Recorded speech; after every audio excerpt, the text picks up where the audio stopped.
Bonjour, on poursuit l'étude des polynômes du second degré avec cette vidéo qui sera consacrée aux signes de ces polynômes. Tout d'abord, je vais commencer par vous rappeler un petit peu la façon dont on a travaillé en seconde. Ça va nous permettre aussi de comprendre pour la suite. En seconde, donc, on a travaillé avec des polynômes sous la forme factorisée sur des produits de facteurs, et chaque facteur était une fonction affine. On est capable de trouver le signe d'une fonction affine, et donc on va être capable aussi de faire une règle des signes. Par exemple ici, pour 5x plus 2, on va tout d'abord regarder le passage du 0. 5x plus 2 est égal à 0 quand x vaut moins 0,4. Et pour avoir la répartition du plus et du moins, on va regarder le coefficient directeur, 5. Il est positif, donc on va d'abord avoir du moins, et ensuite on va avoir du plus. Le signe du coefficient directeur qui se retrouve à droite du 0. De la même façon, on va faire le signe de x moins 6 avec un passage du 0 quand x vaudra 6, un coefficient directeur qui est un petit peu caché mais qui vaut 1. 1 étant positif, on va se retrouver à nouveau avec d'abord du moins et après du plus. Et on fera la règle des signes dans un grand tableau que je vous présente. On va placer donc nos deux solutions, nos deux racines, comme ça qu'on les appelle pour les polynômes, avec l'ordre croissant évidemment. Le moins 0,4 va correspondre au 0 du 5x plus 2, donc on va lui mettre son 0 en dessous. Le 6 va correspondre au 0 du x moins 6, donc on va mettre ce 0 là. Et on va découper nos cases artificiellement un peu plus que d'habitude pour avoir des belles colonnes bien alignées pour pouvoir faire notre règle des signes. On a dit que 5x plus 2 était d'abord négatif puis positif, donc d'abord négatif. Après le passage du 0, il devient donc positif, et j'ai remarqué le signe plus pour avoir justement mes colonnes bien alignées. Pour x-6, on a dit que c'était aussi d'abord du négatif, que j'ai écrit 2 fois pour arriver jusqu'au 0, et ensuite du positif. La règle des signes habituels, moins multiplié par moins qui donne plus, etc. On obtient donc pour notre polynôme du second degré, d'abord positif, puis négatif, puis positif. Cette façon de faire, elle a un avantage, c'est qu'on peut traiter donc plus que 2 facteurs. On peut rajouter une troisième parenthèse ou plus, c'est simplement un petit peu lourd. On va pouvoir, pour le second degré, aller un petit peu plus vite parce qu'on a déjà quelques connaissances. Tout d'abord, pour placer donc un petit peu les notations, j'ai pris mon polynôme forcément sous une forme factorisée. C'est la forme factorisée qui vraiment va vous aider à travailler sur le produit. Pardon, oui. En fait, la forme factorisée étant un produit, c'est ça qui va nous permettre de travailler sur le signe. Je reprends ma phrase. Ensuite, on a besoin donc de nos nombres m et n pour qu'ils soient différents de 0 pour avoir un vrai terme du second degré. Et ce terme du second degré, justement, quand on développe, on va avoir m fois n qui va nous donner le coefficient du x carré. Donc le petit a habituel du ax carré plus bx plus c, c'est m fois n. C'est important. Mais faisons les choses dans l'ordre. On va d'abord regarder donc les racines de mon polynôme, c'est-à-dire les x qui vont nous permettre d'avoir f de x égale à 0. On va donc poser l'équation mx plus p facteur de nx plus q égale 0, qui est une équation produit. Cette équation produit va donc pouvoir être coupée en deux et nous donner deux racines.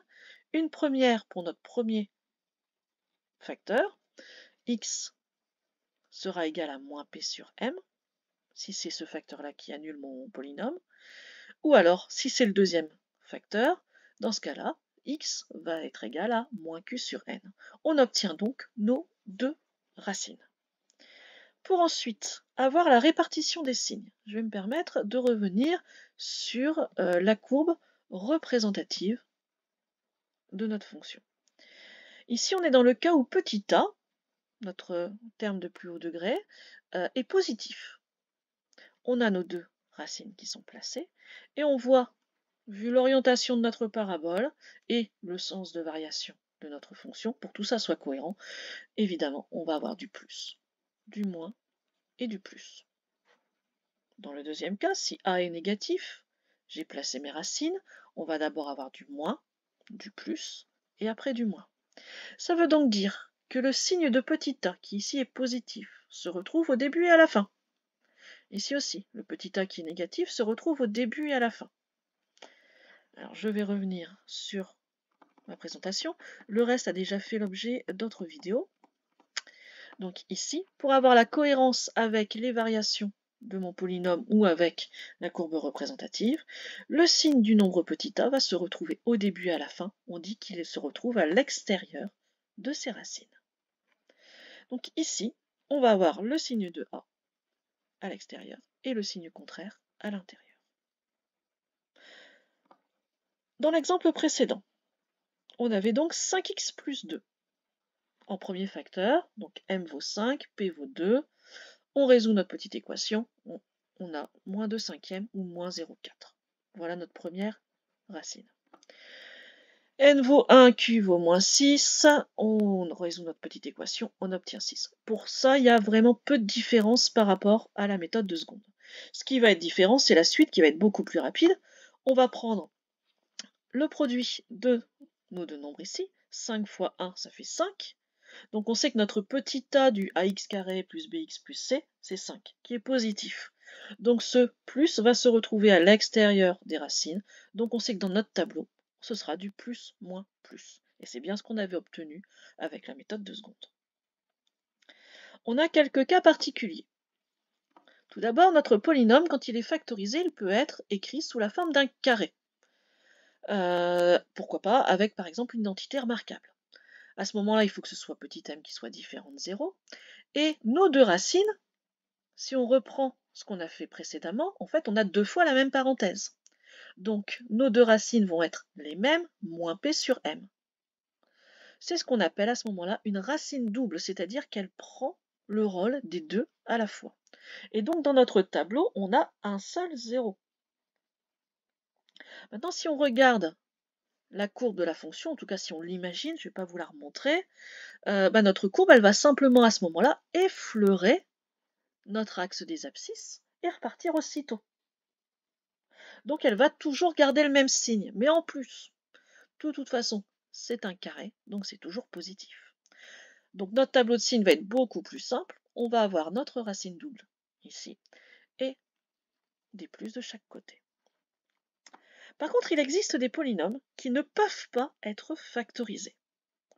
Attention, quand je dis qu'ils ne peuvent pas être factorisés, c'est vraiment, on ne peut pas le faire. C'est pas qu'on ne sait pas encore le faire avec nos connaissances actuelles, c'est qu'il y a des polynômes où je ne peux pas les factoriser. Pour l'instant, je mens encore un petit peu, en tout cas avec des nombres réels. Il existe une autre catégorie de nombres qui nous permettra de le faire, mais on n'en est pas du tout là. Pour l'instant, avec les nombres que l'on connaît, les nombres réels, il y a certains polynômes qui ne peuvent pas être factorisés.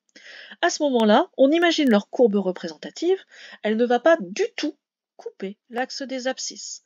Nous n'aurons pas de racine, et à ce moment-là, mon polynôme il sera toujours soit dans la partie supérieure du graphique, soit dans la partie inférieure du graphique.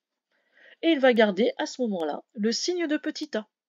Puisque si petit a est positif, on a notre parabole ouverte vers le haut, donc elle va être dans la partie supérieure du graphique, et notre fonction va toujours être positive. Si notre petit a est négatif, notre parabole est ouverte vers le bas, et donc elle va rester dans la partie basse de notre graphique, en dessous de l'axe des abscisses. Et donc, le petit a est négatif, et notre fonction est toujours négative. Voilà. Donc, pour conclure, on a besoin, pour avoir le signe d'une fonction polynôme, d'une forme factorisée, en tout cas pour l'instant. Et cette forme factorisée va nous donner les racines, et à l'aide du coefficient petit a qui est devant le x carré, on va pouvoir déterminer la place des signes. Voilà, je conclus sur l'étude générale des polynômes. Nous verrons ensuite une deuxième grande partie qui fera appel à ce qu'on appelle le discriminant. Au revoir.